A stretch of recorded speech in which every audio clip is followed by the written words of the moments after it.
Vamos orar? Senhor, fica conosco aqui em nome de Jesus.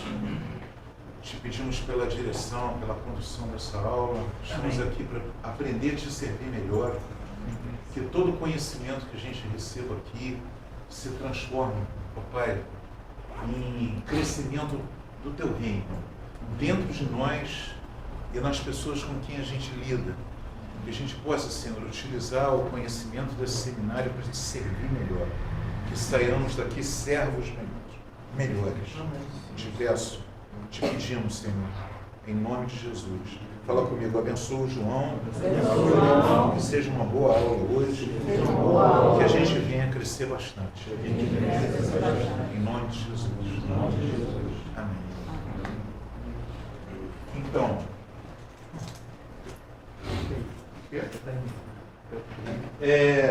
Deus colocou no coração dos homens pelo menos é o entendimento que eu tenho, uma saudade de um lugar onde esse lugar existe segurança, paz, equilíbrio, saúde, vida eterna, relações perfeitas entre os homens. Esse lugar um dia existiu, né? E nós fomos expulsos de lá por causa do pecado. Amém, amados? Quem está me acompanhando? Amém. Mas Deus deixou isso meio que imprimido no coração dos homens, impresso no coração dos homens. E isso faz com que os homens, você pode pegar uma ilha, botar as pessoas lá, nunca tiveram cultura nenhuma, nunca receberam influência de ninguém, elas vão chegar lá e daqui a pouco você vai chegar lá, 2, 3 gerações depois, constituída uma religião. Há um culto. Isso faz parte da identidade do Homo sapiens. Necessidade. Né? O homem, a mente humana aponta para o além do ser. Né? O sobrenatural, ela transcende a essa existência. Isso, todos os homens, lá numa tribo da Indonésia, não sei de onde, lá eles creem em Deus. Em tudo.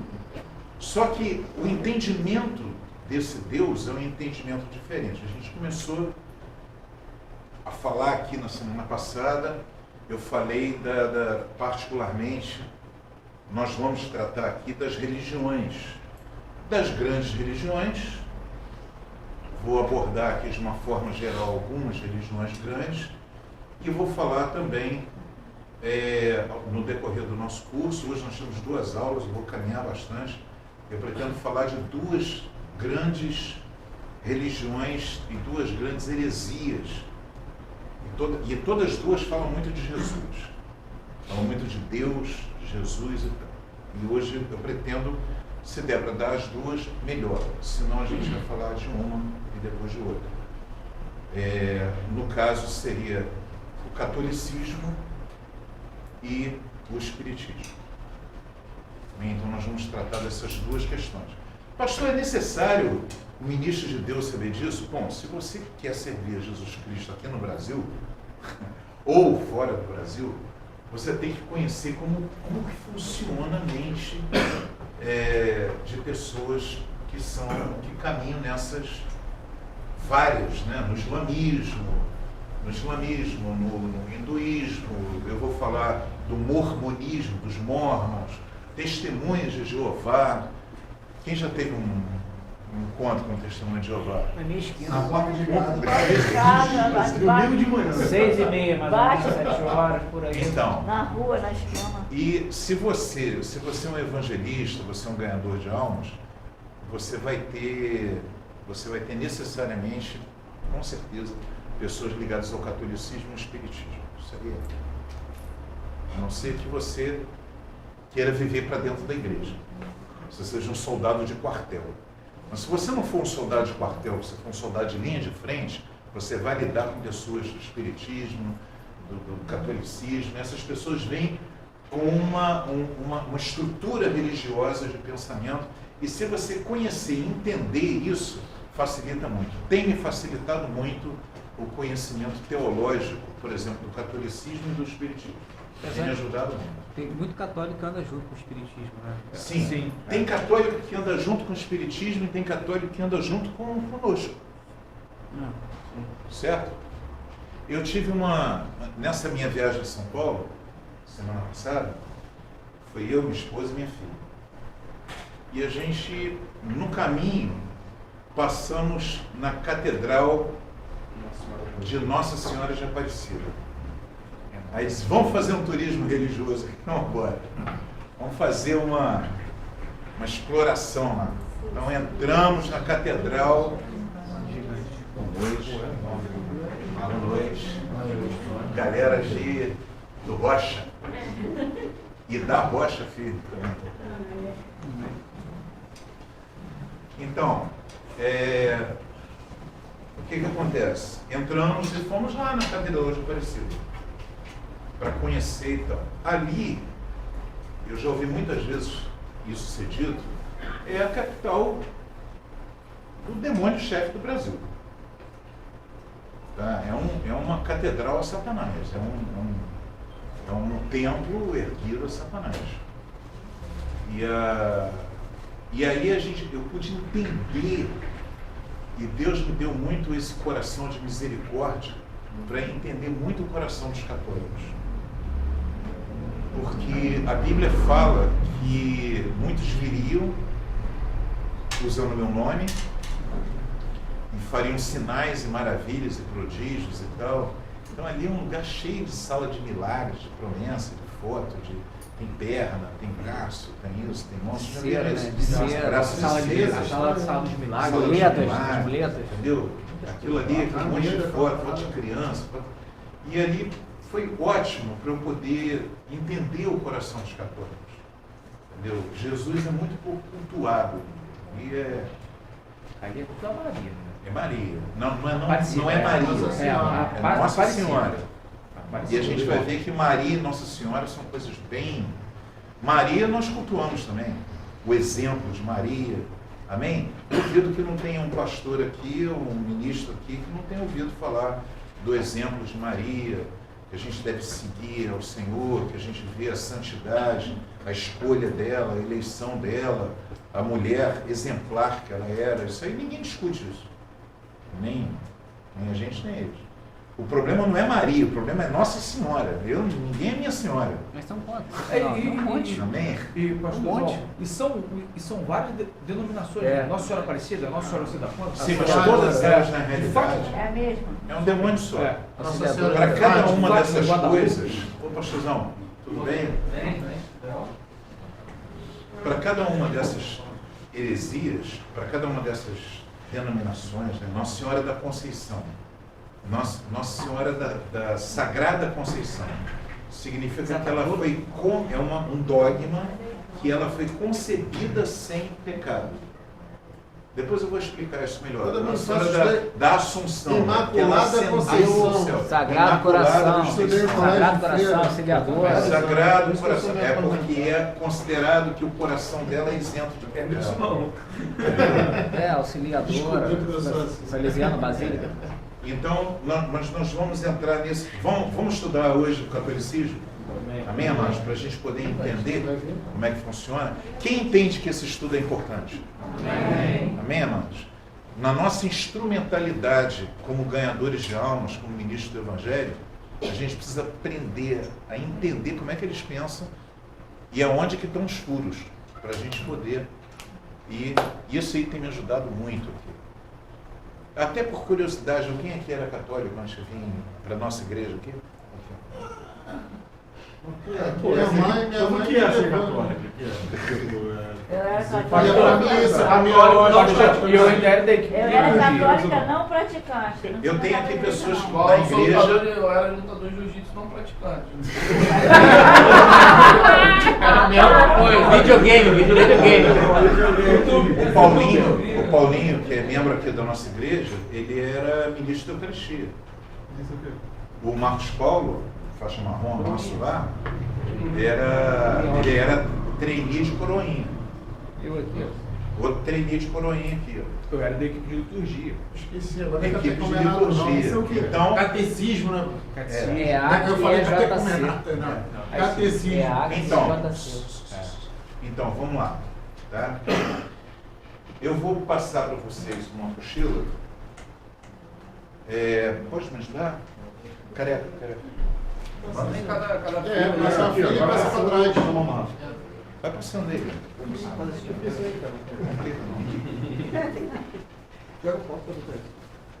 Isso vai faltar. Eu mandei fazer um monte, não sei nem quantos puxados. Se faltar, vai me falar. Volta uma aqui. Eu fiz a mesma coisa. Tô fazendo, peguei. R$5, vai. Faça aí, literalmente. Daí, Cláudio. Falta uma. Não chegou aí, não? Já ando e fala, mas Faltou? Tá aqui, Kiki. Passa tudo. Sobrar, volta. Eu acho. Chegou. Matou todo mundo aí? Chegou? Se chegou, volta. Volta porque vai chegar mais gente. Ok? Show. Então vamos lá. O que acontece? Há uma progressiva, quem está me escutando, a igreja de Jesus era uma só. Foi criada por Jesus. Amém, amados? Há divergências entre a teologia de várias igrejas sobre isso.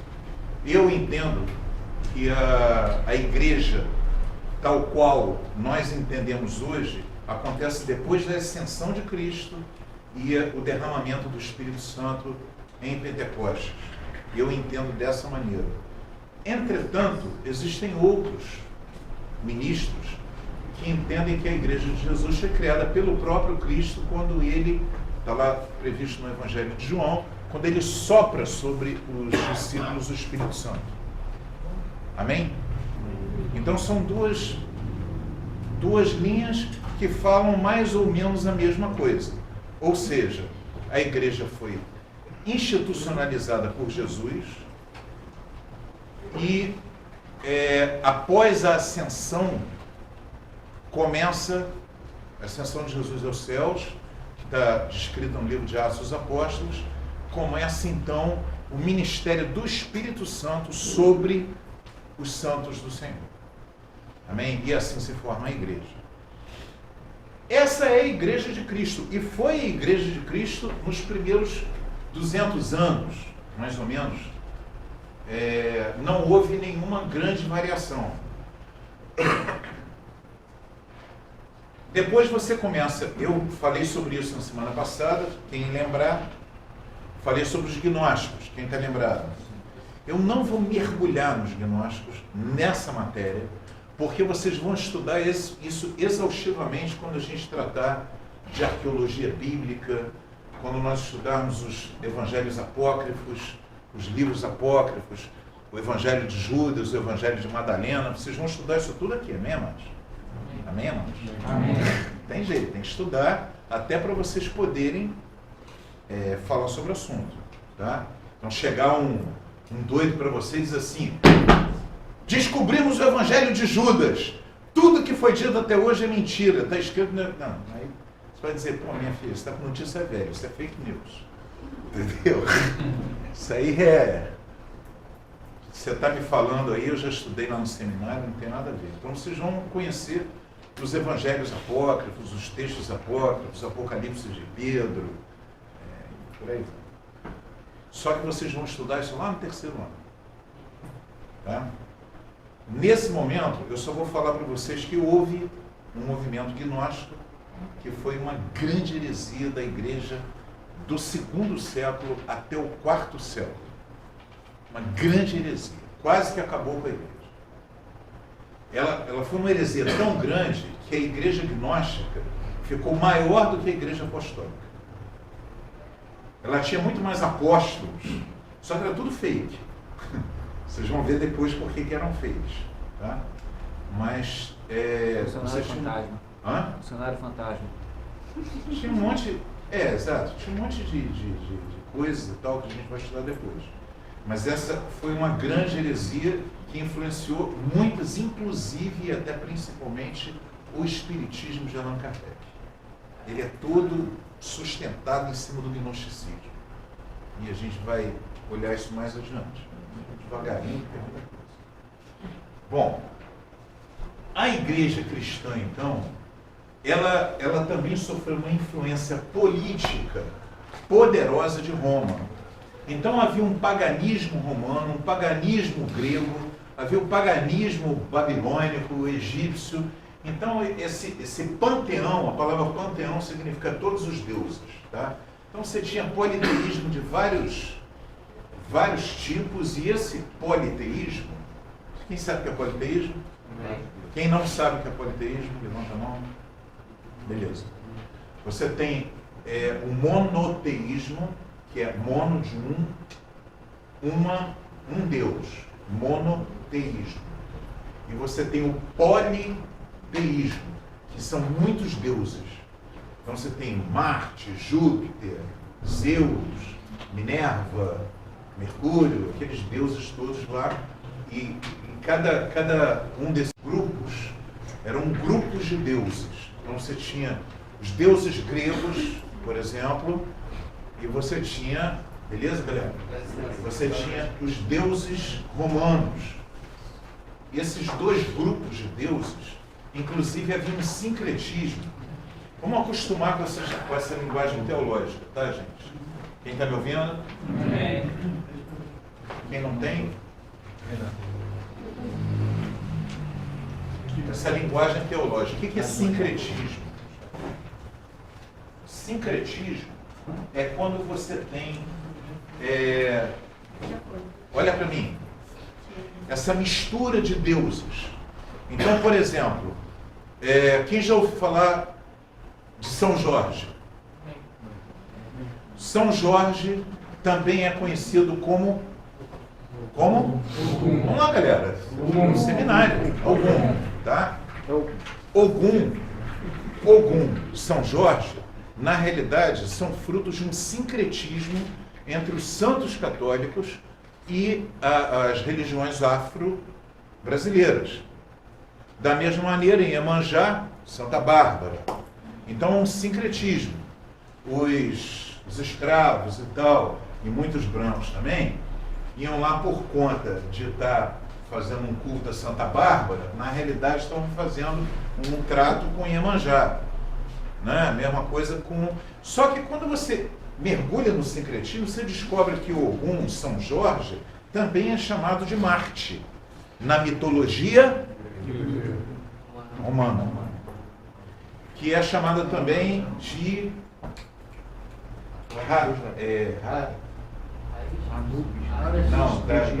na grega, o deus da guerra, Ares. Tá? Então, Ares na mitologia grega, Marte na romana, Ogum e São Jorge, todo mundo é o mesmo demônio.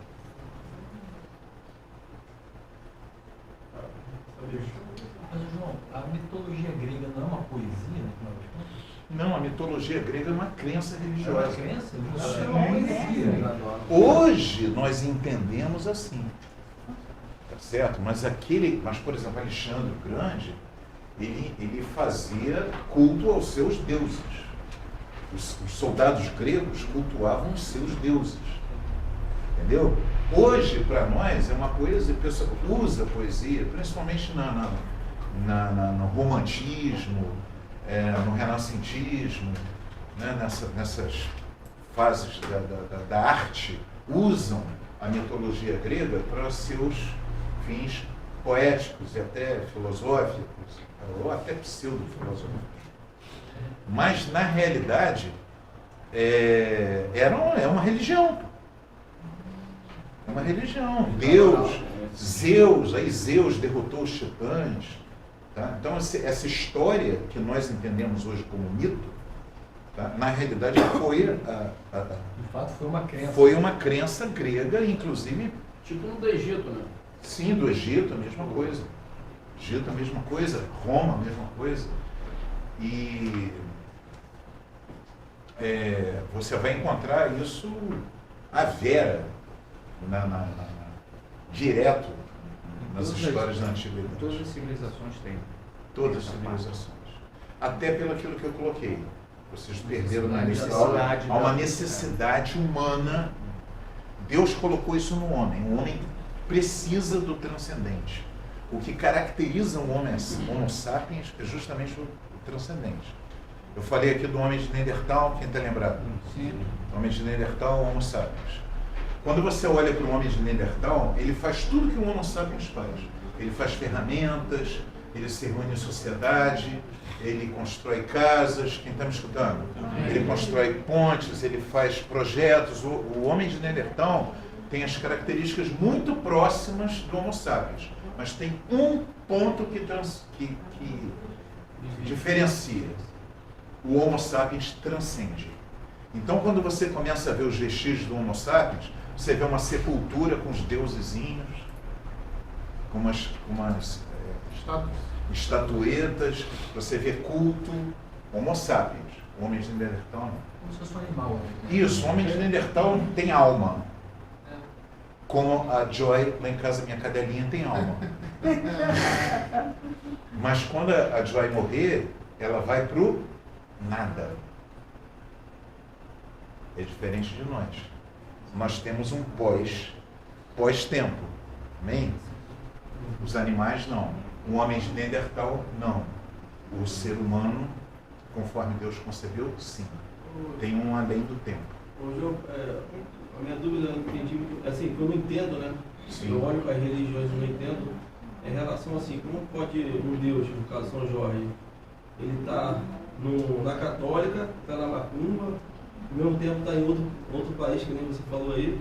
Porque, na realidade, São Jorge é uma mentira. Renan, todos esses deuses são uma mentira. Existe uma linha, vocês vão estudar angelologia, tá? E na angelologia vocês vão ver que é uma linha de pensamento da qual eu faço parte, que eu acredito que esses deuses, né, são justamente os anjos que caíram na rebelião satânica, que caíram junto com Satanás. Como Satanás perdeu o nome dele, Satanás tem nome? Não. Ele teve um dia, mas ninguém sabe o nome dele, porque o nome dele se perdeu. Satanás significa inimigo. Diabo vem da palavra grega diabolos, que significa o acusador. Tá? E o resto são só apelidos maneiros que ele tem, tipo dragão, besta. Não tem um também que é o anjo caído? Ele é um anjo. Não, mas tem um nome também, não tem? Lúcifer. Lúcifer é um nome dado na Idade Média por teólogos católicos. Tá? Que significa aquele que tem luz própria. Ele não depende da luz de Deus, ele tem sua própria luz. Eu vejo assim, que não tem problema, né? Tipo, por exemplo, São Jorge, o espírito, o católico e o espírito. Eles não têm esse, assim, os dois cultuam a mesma coisa. Eles não têm essa consciência. Quem tem essa consciência somos nós. O católico não cultua São Nós- Jorge como Ogum. Não. Ah, São não. Jorge. Ele vai dizer que é São Jorge. Você fala, é Ogum, ele diz, não, São Jorge. Mas aí o espírito. Mas metade daquele pessoal ali está ligado com Ogum, faz trabalho. Mas o espírita sabe que Ogum é São Jorge, não é? Por causa do sincretismo. Quem entendeu o que é sincretismo? Quase parece um sincronismo. Não, sincronismo é de tempo, de Cronos. Tá? Quem se lembra quem é Cronos? Né? Cronos é aquele deus grego. Aliás, não é um deus grego, ele é um dos titãs que ele come os seus próprios filhos. Entendeu? Então, Cronos é esse ser mítico, né, que come os seus próprios filhos. Então é o tempo. Ele simboliza o tempo. Ao passo que o Kairos, né? Quem se lembra quem é o Kairos?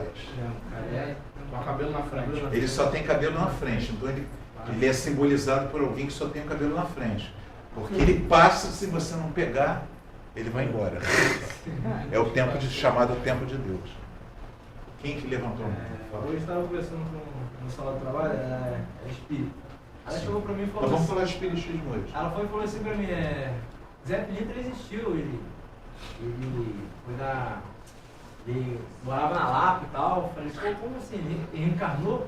Ele reencarnou, não sei o quê. Eu queria saber realmente se a pessoa em si existiu, depois foi o espírito, não sei. Esses demônios, eles se manifestam e mentem. Sim. Eu me lembro que uma vez eu tive com Pombagira e eu perguntei a Pombagira, ela manifestou na minha casa. E ela... Bom que eu já sei que eu não vou. E aí eu fui conversar... Na casa antiga, né? Sim. Acho que é no quarto que você dormiu, mano. E eu fui conversando, eu perguntei, eu virei para ela e disse assim, mas quem é você?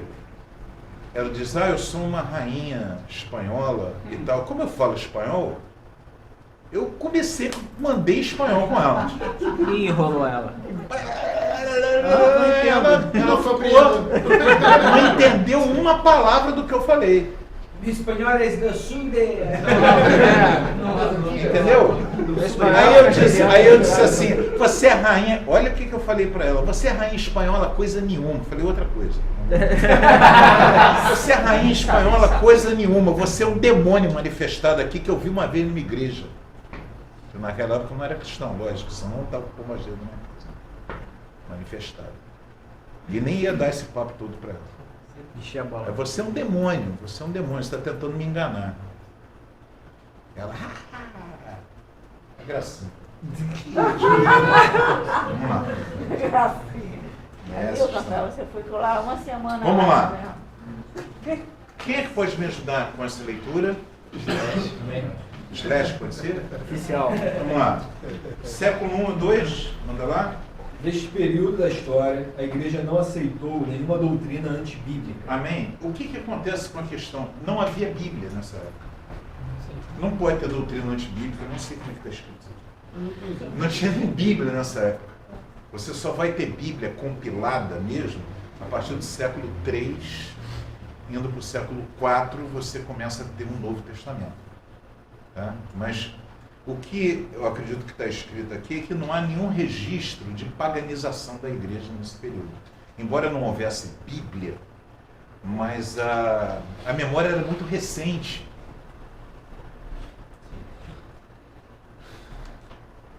As pessoas falam assim, pastor, vocês vão estudar isso. Mas será que o evangelho é verdade mesmo? Será que Jesus ressuscitou? Gente, será que houve multiplicação dos pães? Será que ele realmente curou o leproso? Gente, as pessoas estavam vivas quando foi escrito. Entendeu? As pessoas estavam vivas. Então, se aquilo fosse mentira, a pessoa dizia, mas isso aqui é mentira, eu estava lá, multiplicou pão nada. E toda mentira tem tempo de duração. Não, tem tempo de duração. As pessoas estavam lá. Então, quando você fala de primeiro século, segundo século, você está falando de pessoas que, eu não estava, eu era pequeno, mas meu pai estava lá, minha mãe estava lá, eles me contaram. Meu avô estava lá, meu tio estava lá. Então, ele viu quando Jesus ressuscitou, ele viu quando ele ascendeu aos céus. A Bíblia diz que tinha 500 pessoas ali. 500 pessoas, nós estamos falando de idade antiga, né, amados?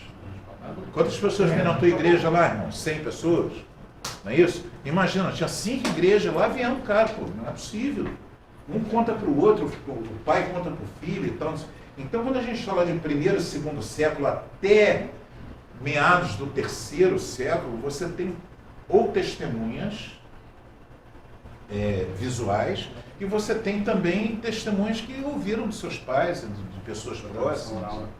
Tradição oral. Tá? Vamos continuar. 2. Século 2, Zeferino, bispo de Roma, começa um movimento herético contra a divindade de Cristo.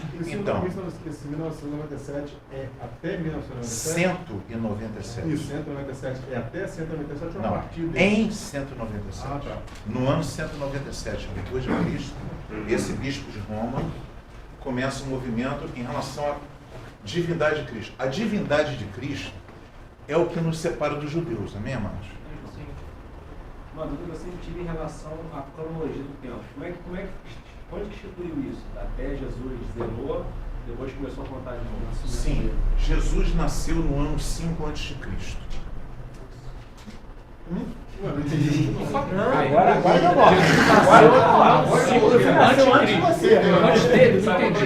Tirar a jaqueta para explicar isso. porque Jesus Fala, nasceu boa no ano noite. 5 a.C.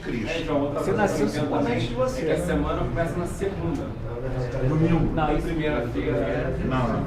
Essa relação. Quem instituiu isso? Por etapa. Primeiro também ou não? Como é que se viu isso? Vamos aqui nos anos. Por etapas. Vamos lá, Por etapas. Primeiro em relação ao ano 5 a.C. Quando o pessoal foi fazer, você tinha uma contagem de tempos. A partir de São Gregório Magno, que é um cara, ele fez um estudo histórico, ele foi pegando referência, foi cruzando, porque a história antiga é assim. Você vai cruzando coisas para você conseguir chegar nas datas. Reinado, que você observa na própria Bíblia, diz assim, no ano tal do reinado de fulano, É um marco. certo? Então você tem o primeiro ano do reinado, o segundo ano, aí você tem que descobrir quando que começou aquele reinado. Bom, esse São Gregório, ele foi cruzando esses dados e chegou à conclusão de que Jesus não nasceu no ano 0, mas no ano 5, antes. Nasceu. Mas 5 Tá? antes de Cristo. Então, Jesus não morreu no ano 33. 28. Primeiro que Jesus não morreu com 33 anos, amém, amados? Jesus morreu com quase 33. Sim. Que significa que tem 32 e alguma coisa. Entendeu?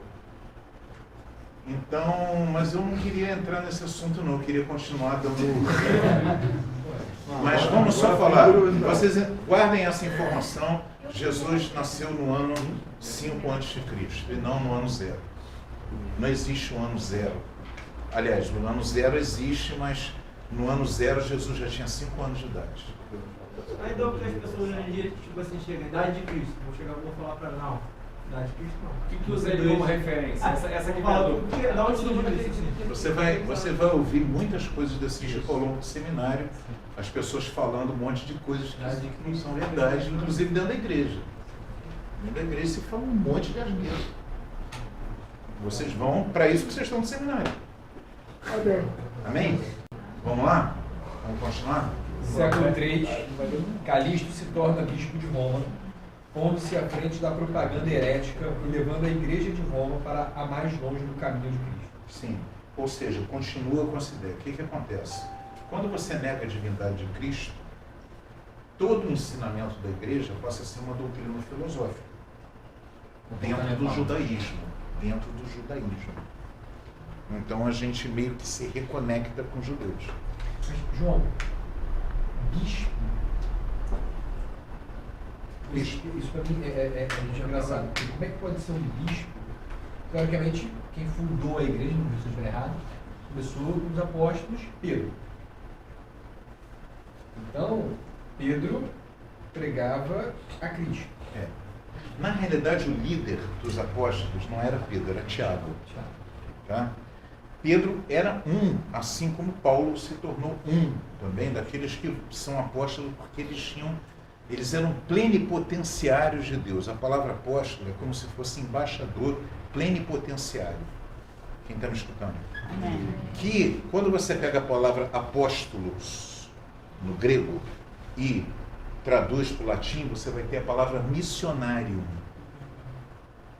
Ou seja, o missionário é alguém que vai com plena autoridade. O missionário, ele constitui pastor, abre igreja, pega dinheiro das pessoas. É o dinheiro de Deus, amém, amados? Eu, particularmente, lido com o dinheiro de Deus. Isso aqui é o dinheiro de Deus. O dinheiro que vocês pagam de mensalidade aqui é o dinheiro de Deus. Amém? Amém? Ou não? Amém. Isso aqui não é um negócio, não é um comércio, não é um... Entendeu? É dinheiro de Deus. Aí, com esse dinheiro, eu que sou ministro de Deus, eu sou um missionário, tá? Então, o que eu faço? Eu pego esse dinheiro, pago a luz, compro ar-condicionado, pago lá o pastor, que ele conserta o ar-condicionado aqui da igreja. Tá? Aí ele vai lá, vem aqui, dá carga de gás, conserta, faz. Aí tem o outro que pinta, que o outro que não sei o quê, a gente vai lá, paga as contas, paga funcionário, paga pastor. Amém? Amém. Por quê? Porque eu vou lá, assino um contrato, boto meu nome lá, porque eu sou um plenipotenciário agindo em nome do reino de Deus. Quem entendeu? Bispo não é uma ordenação, não é algo constituído por Deus, diretamente. É algo que a igreja levantou pela necessidade, vem da palavra grega episkopos, que significa supervisor. Então, conforme a igreja foi crescendo, aí começou a ter necessidade, bom, tem muito trabalho aqui dos apóstolos, os apóstolos têm que ficar concentrados no trabalho do estudo da palavra e tal, vamos levantar os diáconos. Aí levantou os diáconos, é uma necessidade da igreja, da organização. Depois, conforme a igreja foi crescendo, a gente precisa de gente mais experimentada para ajudar a dirigir, a pastorear, a organizar. Então vamos levantar os presbíteros. Aqui na nossa igreja, quem é aqui da Assembleia de Deus? Ali atrás. Então, para vocês que são das Assembleias de Deus, vocês têm isso já bem organizado dentro da igreja. Tá? Você tem pastores, presbíteros, evangelistas, diáconos. Isso é bem organizado em várias igrejas mais tradicionais. Na nossa igreja, a gente só tem pastor. Vocês acham que a gente só tem pastor? Porque na realidade, a gente tem tudo isso. Tem presbítero, tem diácono, tem tudo isso. Esse careca aqui é um diácono, você é um presbítero.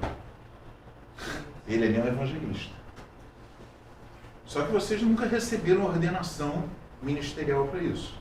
Mas todas essas funções foram funções que foram demandadas pela igreja. Uma delas foi de bispo, que vem da palavra episcopos. Episcopo, que virou bispo. Tá? E aí, esse cara em Roma era o cara que supervisionava pastores, presbíteros, diáconos, organizações espalhadas em toda a cidade. E Roma não era uma cidade pequenininha. Agora, a minha pergunta é, como é que esse cara, que, teoricamente, ele virou o bispo da igreja, ou seja, é um dos responsáveis por ajudar a supervisionar isso tudo, começa a propagar contra aquilo a que ele... Meu irmão, as heresias sempre passam pelos líderes. Fala para o teu irmão do lado. Cuidado, irmão. As heresias sempre passam pelos líderes. E heresia da base você com... Então isso cala a boca aí, isso fala besteira. Esse Zeferino aqui não era da Igreja Católica. Não existia igreja católica. Então, não existia. Era a igreja do Senhor. Igreja. Não existia. São nossos irmãos aí, o tal do Zeferino, irmão Zeferino. Fala. Só para eu entender a composição, que agora eu fiquei meio confuso. Não você não. Não, porque eu já li... Tem que perguntar, Eu galera. já li o primeiro capítulo do livro já. Ótimo. Esse contexto aqui, ele diz respeito à evolução da Igreja Católica. Não. Da igreja. Não, que se formou depois da Igreja Católica. Veja bem, preste atenção. Não, até aí não tem igreja católica. Não, eu digo assim, porque, por exemplo, aqui está falando do movimento que começa a ir contra a divindade do Senhor. E você começa a ter movimentos heréticos ligados ao paganismo dentro da igreja, da nossa igreja. Então isso aqui É a nossa igreja. respeito à nossa igreja. A nossa igreja. Você e eu fazemos parte dessa A minha igreja. ideia, quando eu li o capítulo, eu entendi assim, já existia a igreja de Pedro, né? Tava já tudo formado assim, a propagação verbal já existia, só que paralelo a isso começou um movimento contra a divindade, paralelo, saindo de Roma. Sim. E em algum momento se fundiu com a nossa igreja, a igreja do Senhor, e dali para frente tentaram fazer, virou a heresia. religião, a religião instituída. Sim, depois a dali pra heresia, frente foi... a principal heresia da Igreja Católica Romana não é essa questão. Por isso que eu não quero nem me prender a isso, que a gente tem muita heresia para estudar pela frente. Isso aí passou. Isso aí foi só no comecinho, começou um movimento herético ali contra a divindade de Cristo e foi abafado e pronto, acabou. Entendeu? 100 anos depois, 100 anos para lá, 100 anos para cá, para a igreja não é nada. Entendeu? Então, não é o principal problema. Por isso que eu não queria ficar só em cima desse bispo aí, porque esse cara aí já era. Isso aí não foi um problema grave. A gente vai ver os problemas graves daqui a pouco, que estão aí até hoje. Vamos lá? Século III. Origem da vida monástica do Egito, por Santo Antônio. Vida monástica. Por exemplo, eu discordo que isso aí seja paganismo. Veio do paganismo a ideia do monastério, tá? Mas não é propriamente pecado. Não tem algo que a gente possa dizer assim, é pecado um grupo de irmãos ou um grupo de pessoas se reunirem, renunciarem ao casamento para servir a Deus. E morarem numa mesma casa e formar um grupo e tal. Isso seria pecado. Eu não consigo entender como pecado. Entretanto, veio do paganismo. Começou a copiar grupos monásticos. Quem sabe o que é um grupo monástico? Ninguém.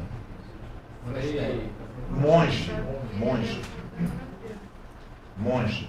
Começaram a ter monges na igreja, copiando outros grupos lá, os budistas. Começaram a ter grupos de monges ou monjas dentro da igreja. Tá? Não acho, honestamente, não vejo isso como pecado. Mas o início do movimento monástico foi como se estivesse fazendo um grupo para parecer tão santo quanto aqueles monges Shaolins lá da China. Tá? Vamos lá. Século IV, os santos professado por Basílio de Cesareia e Gregório de Nazianzo. É muito interessante a gente ver essa questão do culto dos santos. Olha para mim.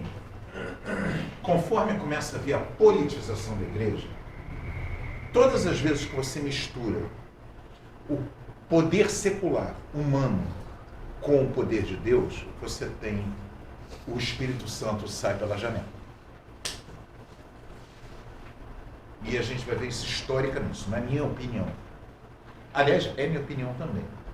Tá? Mas a gente vê isso historicamente. Quando você tem dentro da igreja a junção do poder humano com o poder divino, o Espírito Santo para de governar. Quando o Espírito Santo para de governar, até hoje, eu tenho uma igreja totalmente avivada, cheia de Deus, batida no Espírito Santo, dentro do Espírito, pessoas servindo a Deus, pregando a palavra, então não sei o quê, aí eu vou faço um acordo com o político. Aí a igreja passa a ter uma outra direção, diga, não, a gente tem que apoiar o candidato, o pastor, entendeu? E papapá, e tem que fazer uma obra social aqui e ali, o candidato está mandando uma cesta básica para a gente, mas a gente tem que botar a camisa do candidato e fala tudo com Jesus, apoiando o seu Zezinho. Aí vai lá, entendeu? Aí e tal, quando isso acontece, a história me mostra que o Espírito Santo vaza. Entra um outro espírito para governar. Quem já viu acontecer isso em algumas igrejas? Isso é real. Amém, amados? Então, fala para o teu irmão do lado, cuidado com essa parada aí. Porque a gente está aqui dentro desse seminário e na minha frente aqui estão futuros pastores, futuros líderes, mestres, professores de seminário, professores de teologia, estão todos aqui na minha frente. Evangelistas. Amém? Então amanhã eu vou para a glória. Você Chico aí, eu vou para a glória. Ou então Jesus volta. Aí a gente resolve de outro jeito. Tá? Mas se ele não voltar, eu vou para a glória. Quem vai tocar o barco são vocês. Amém, amados? Beleza? Combinado? Amém? Amém. Então guarda isso. O que aconteceu? Quando o Espírito Santo vaza, aquilo que acontecia no tempo de Pedro, aí os caras dizem assim, mas por que não tem cura hoje? Por que o demônio não sai? Por que a pessoa não é curada? Por que o cego não vê? Entendeu? Por que não está acontecendo? Por que não tem, as pessoas não falam mais em línguas? O que está acontecendo? Quem está me escutando? Aí o pessoal diz, não, é porque Pedro, ele era santo. Entendeu? Mateus, ele era santo. Marcos, ele era muito santo. Amém? Lucas, aquele ali não tinha pecado. Então vamos fazer o seguinte, vamos fazer uma estátua para Pedro aqui, e quando a gente quiser um milagre, a gente vem na estátua de Pedro, aí começar a imitar o paganismo. a gente pede para Pedro. E Pedro vai escutar lá no cima. E aí começa o culto aos santos. Justamente na mesma ocasião que você começa a ter o entendimento político entre o Império Romano e a Igreja. Eu falei que meio que dividiu. Não dividiu nada, estava todo mundo no mesmo barco. Dividiu que eu digo, tipo, teve uma outra linha, teve um outro caminho. Não, tem linha nenhuma não. Nessa ocasião, outra linha, a gente vai começar a ter no ano 1000. Aí começa o protestantismo, dos quais nós todos somos filhos do protestantismo. Mas nessa época aí estava todo mundo no mesmo barco. Todo mundo junto. Só tinha uma igreja. Mas tinham pessoas com entendimento de que não era ou não? Com certeza não é Com certeza não. E as pessoas que estavam enganadas, creio eu, que o Senhor teve misericórdia e estão salvas. Vocês creem também? Amém. Mas quem estava enganando teve que prestar contas a Deus. Vamos continuar? Século IV. Orações pelos mortos e sinal da cruz feito no ar. Sinal da cruz feito no ar. Para mim isso não tem pecado nenhum. Tá? Presta atenção, gente.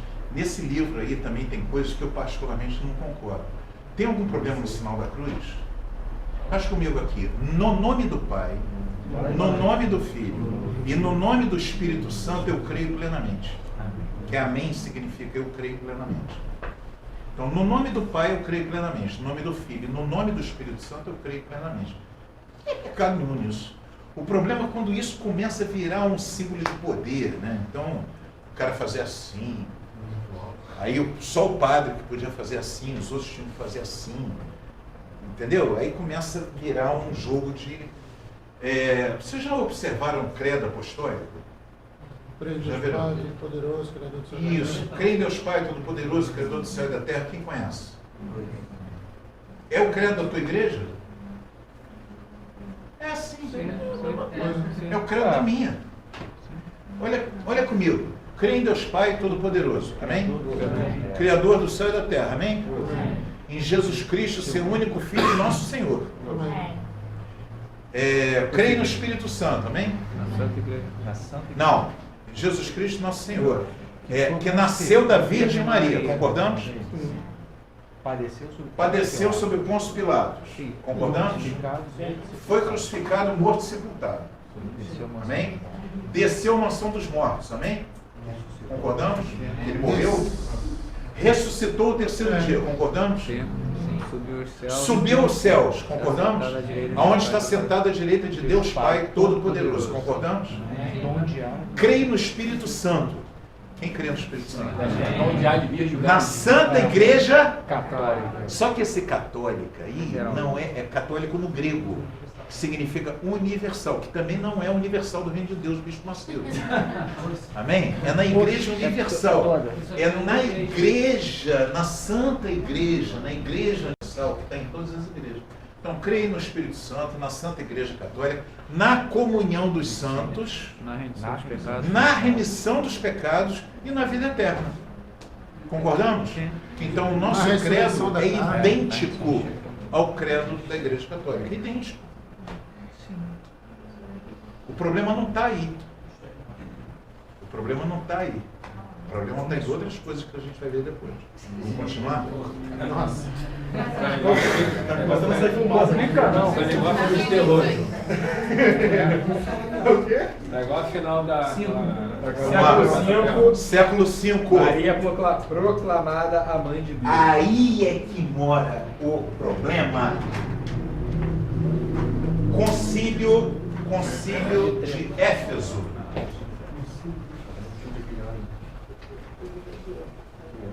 Concílio de Éfeso. Ano 415, se não me engano. 415, 435. 431 aqui foi proclamada, né? Ela foi proclamada. Isso, 430. Muito bem. O que acontece aqui? Até aqui, atenção, isso é importante. Preste atenção. Até esse momento, Maria era considerada mãe de Jesus. Na sua igreja, pastor, Maria é mãe de Jesus?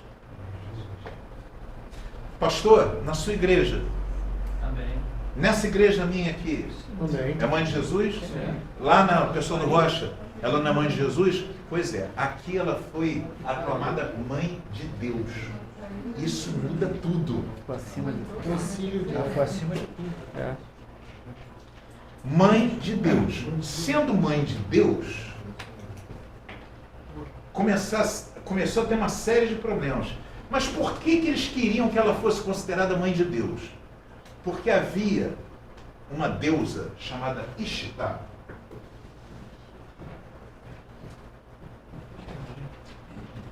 Na trilogia, ou na trindade babilônica, que tem um Deus Pai, um Deus Filho e uma deusa Mãe. Então, Deus Pai, Mãe e Filho. O Deus Pai é um Deus que está na dele, lá bonachão, não quer saber de nada, ele está vivendo a vida dele lá. Sendo Deus, eu acho que ele tem muita coisa que fazer, então ele é Deus, fica lá. Tá? Mas ele é um Deus terrível, poderosíssimo e tal. Embaixo tem um panteão de deuses babilônicos. Esses deuses, quando eles falham, quando eles erram nas missões que o Deus Pai dá, Deus Pai manda o Deus Filho executar o Deus que pisou na bola. Quem está me escutando? Estou falando de teologia babilônica, tá, gente? Por favor. Quando aí manda executar. Mas aí, esses deuses, eles não conseguem se defender do Deus Filho, que é terrível. Então, entra a deusa mãe, que é intercessora pelos pecadores. E tem o título de Ishtar, a rainha do céu. Eu estou todo arrepiado. Ai, meu filho, não faz isso não. Quem está me ouvindo? Ishtar, a rainha dos céus, intercessora pelos pecadores. E aí, mãe de Deus.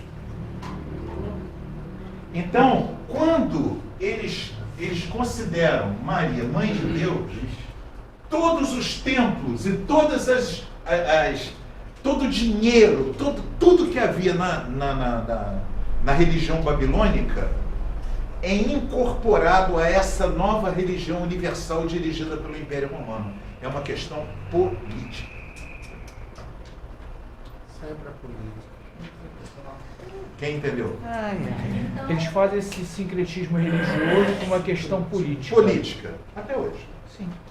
E aí, você tem lá, Ishtar, que passa a receber o título, mas aí, como é mãe de Deus, aí entra um problema teológico complicado, porque como é que uma pessoa pecadora pode gerar Deus? Não tem. Então, criou-se o dogma da Imaculada Conceição de Maria. Qual é o dogma da Imaculada Conceição? Maria foi concebida sem pecado. É do Sagrado Coração. Não, Sagrado Coração Coisa. Mistura. É Não o- mistura é as Nossa mãe, Senhora, mãe. não, porque as Nossa Senhora é a senhora dele. Esse eu Mistura os demônios, não. Esse eu ainda sei. Então, você cria o dogma da Imaculada Conceição. Significa que ela foi concebida sem pecado. Porque se ela não fosse concebida sem pecado, como é que ela ia gerar Deus? Para ela ser mãe de Deus, não pode ter pecado. Entendeu? Então os católicos, eles não sabem disso tudo. Eles Não acham tem a que menor... Os padres, sim. Tanto é que eu converso, a gente fala de igual para igual com os padres, com os teólogos católicos, não tem problema nenhum. O problema não está na teologia católica, o problema é o seguinte, como é que eles resolvem esse problema? Abafa. Se a igreja, o Papa é infalível. Então, se o Papa é infalível e assinou todos esses dogmas, então ele falhou. Se ele falhou, então ele não é infalível. Então deu um nó. Entendeu? Porque ele não é infalível, ele errou e tal. Então agora, para consertar esse negócio... 2.000 anos, como é que vai? 2.000 anos de erros que não podem ser erros. Que não pode admitir que errou. Se admitir, desmorona tudo. Desmorona tudo. Então os padres, eles vivem num dilema teológico que eles sabem Entendeu? Mas eles não podem acabar com a mariolatria.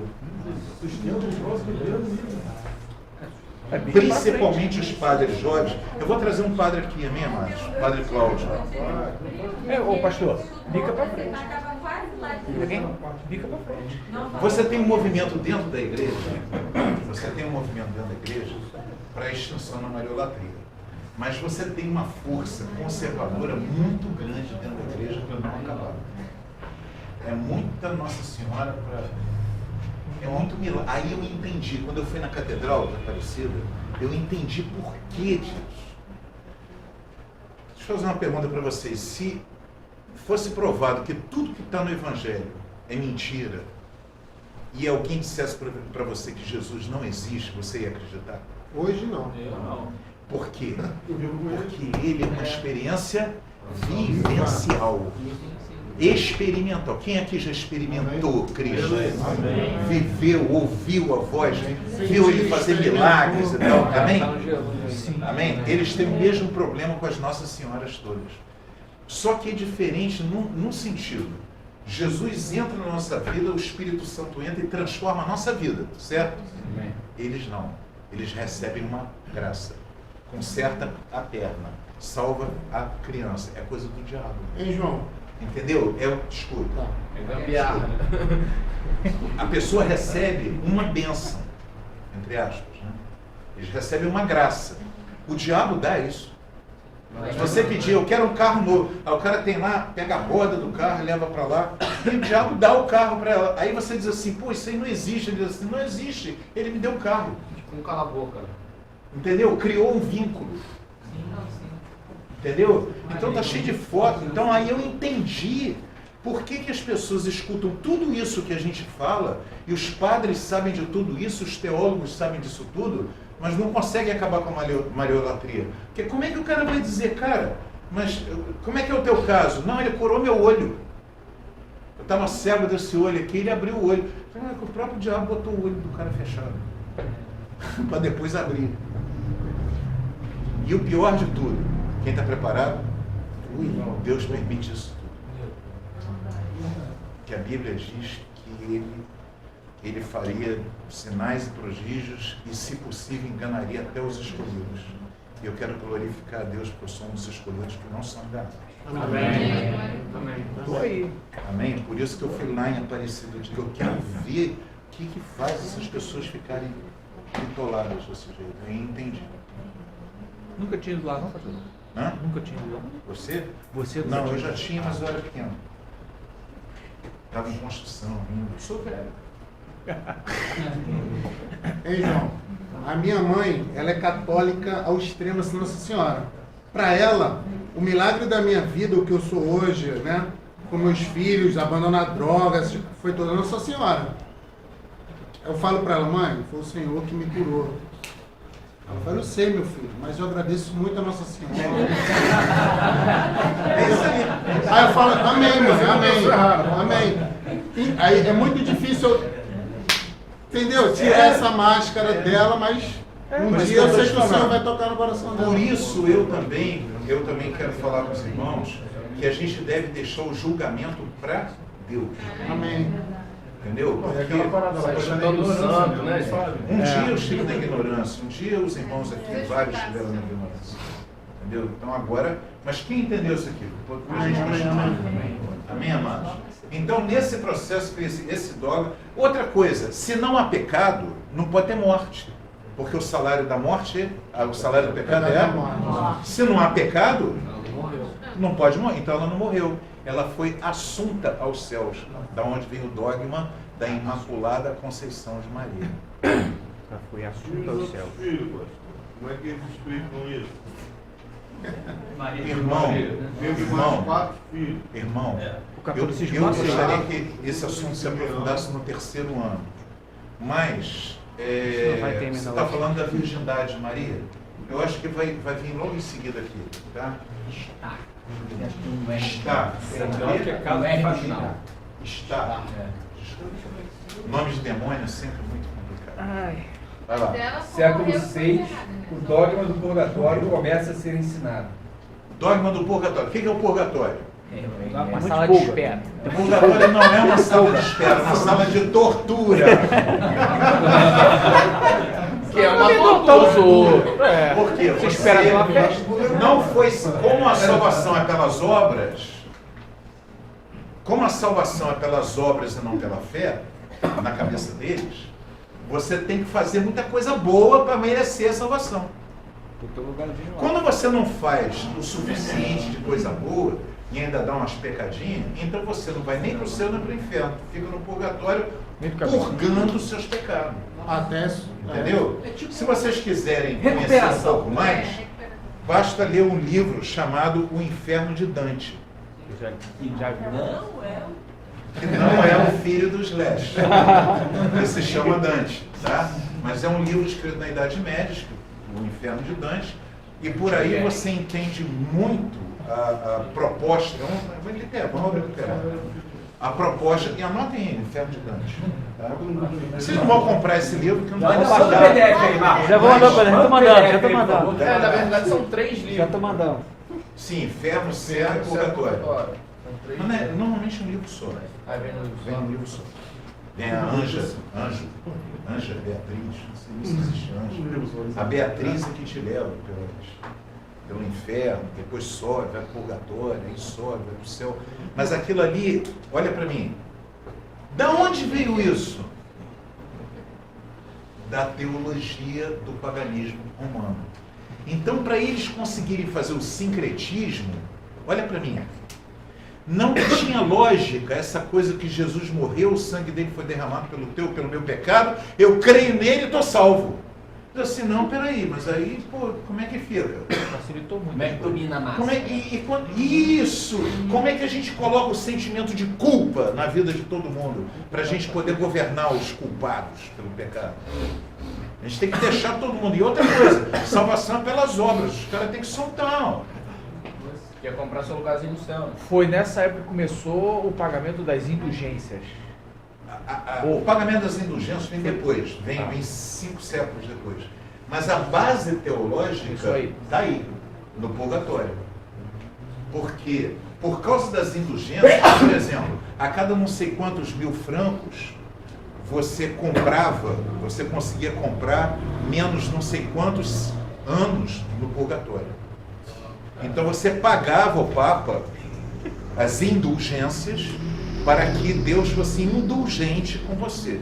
Como existe a teologia do sacramento, a sacramentalização, um ato da igreja era considerado um ato de Deus. Por isso que existe o sacramento do batismo. Os sacramentos são 7 que eu não uso do Padre Zezinho, você conhece? Batismo, comunhão, eucaristia, não sei o quê, Precisa dos sacramentos, por quê? Porque são considerados atos oficiais da igreja que Deus chancela. Entendeu? E a indulgência era um ato desse. Hã? Bicho. Mas os caras estão há 2000 anos tentando explicar o inexplicável. Então você tem que ter muita palavra difícil. Mas aí os caras não explicam. Quando alguém começa a perguntar muito, mas isso daí não compete a você. Isso. Entendeu? Para não explicar o que eles não conseguem Quem explicar. Quem tem liberdade de ler a Bíblia? Bem. Sua igreja dá liberdade de ler a Bíblia? O Espírito Santo te dá liberdade de ler a Bíblia? Você não pode ter sua própria interpretação, certa ou errada? O que é certo e o que é errado? Se é Deus que te dá a interpretação, te dá a visão do que é isso. Igreja católica não. Você pode até ler a Bíblia. Não é pecado ler a Bíblia. Mas a interpretação tem que ser do Vaticano. Ninguém pode ter uma interpretação pessoal dada pelo Espírito Santo. O Espírito Santo está lá no Vaticano, ele mora lá. Deus na Capela Sistina.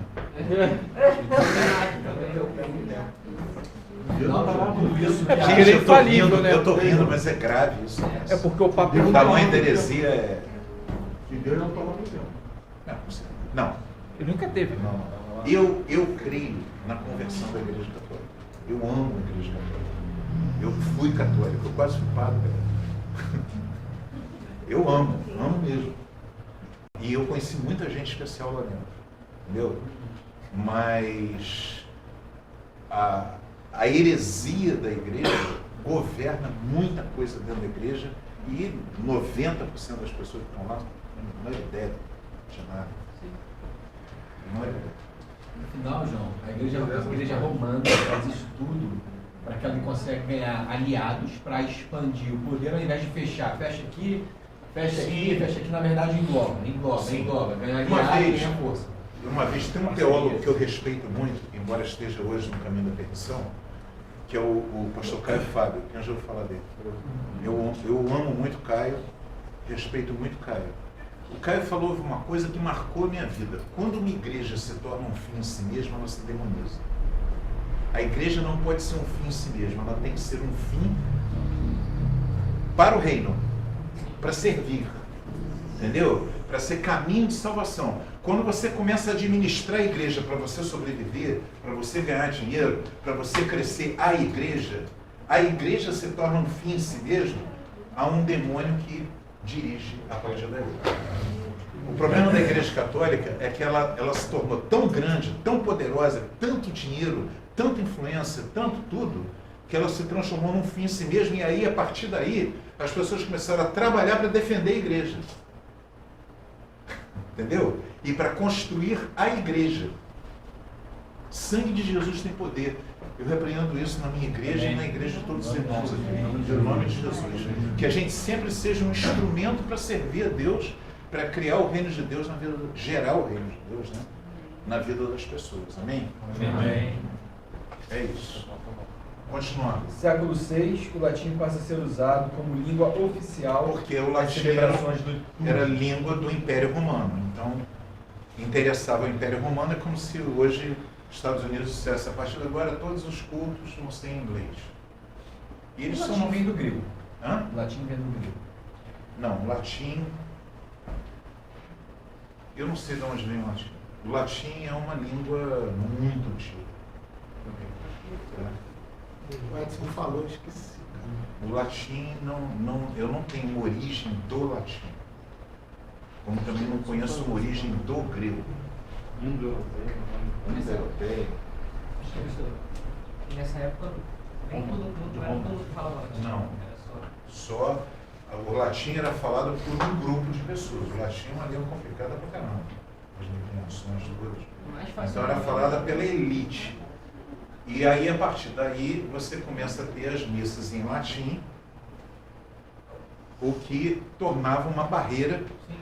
O padre chegava lá: Agnus nobilis peccatoribus miserere. Agnus obiscum. Entendi o amém. Agnus nobilis peccatoribus nostrum. Eu canto um monte de música em latim.